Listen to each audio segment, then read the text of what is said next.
Sir మీ పేరు? గుంపిన వెంకట సాంబశివరావు. ఎక్కడి నుండి వచ్చారండి? వడ్డేశ్వరం గ్రామం.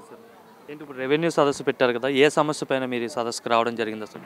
మా మా సర్వే నెంబర్ 32/1లో ఉన్న మా ల్యాండ్ యొక్క ఇష్యూ మీద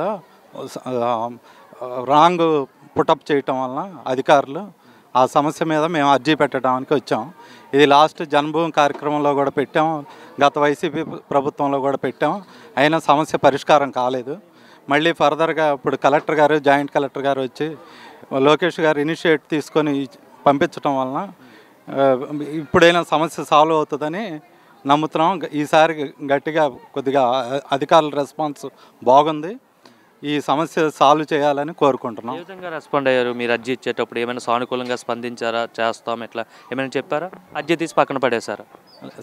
అర్జీ ఫైల్ చేసుకున్నారు. సమస్యను సాల్వ్ చేస్తామని కలెక్టర్ గారు అవసరమైతే దాన్ని కేసు కూడా పెట్టైనా ఇచ్చేసి వాళ్ళు అదర్ పార్టీ రెస్పాండ్ అవ్వకపోతే కేసు కూడా ఫైల్ చేసి అయినా చేయండి అని చెప్పి కలెక్టర్ గారు గట్టిగా కోరటం జరిగింది. మాకు ఈసారి ఒక నమ్మకం కుదురుతుంది.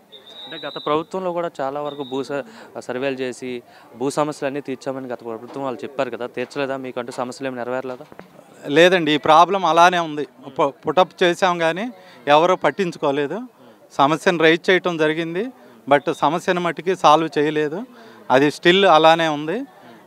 ఇది మా తాతగారు కొన్న ల్యాండ్. ఇది విఆర్ఓ గారు తప్పుగా ఎక్కించటం వలన, వాళ్ళ తమ్ముడు కొడుకు పేరున ఎక్కువ ఎక్కించటం వలన జరిగిన మిస్టేక్ ఇది.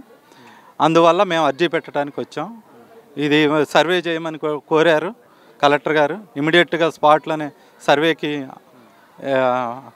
ఇమీడియట్గా యాక్సెప్ట్ చేశారు.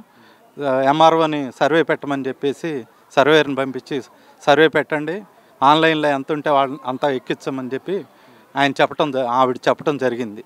అంటే గ్రామాల్లో ఉన్న రైతులు కావచ్చు, ప్రధానికం కావచ్చు, మండల ఆఫీసులు వెళ్ళి అక్కడ ఎదురు చూసి అర్జీలు ఇచ్చి ఉన్న పరిస్థితి నుండి ఈరోజు కూటమి ప్రభుత్వం వచ్చిన తర్వాత, చంద్రబాబు నాయుడు గారు ముఖ్యమంత్రి అయిన తర్వాత సొంతంగా అంటే అధికారులనే గ్రామాల్లోకి పంపించి ప్రజల సమస్యలను తెలుసుకునేలాగా వాళ్ళని ఇక్కడ కూర్చొని పెట్టి ఒక రోజంతా సదస్సు పెట్టి 3 రోజులు వాటిని సూచన చేసి ఏది కరెక్ట్ ఉందో రాంగ్ ఉందని చూసి వెంటనే వెరిఫై చేయడం ఏ విధంగా అనిపిస్తుంది? ఎందుకంటే మీరు చాలా ఏళ్ళ నుండి ఈ భూ సమస్యల పేటలు తిరుగుతూ ఉన్నారు కాబట్టి మీకేమనిపిస్తుంది?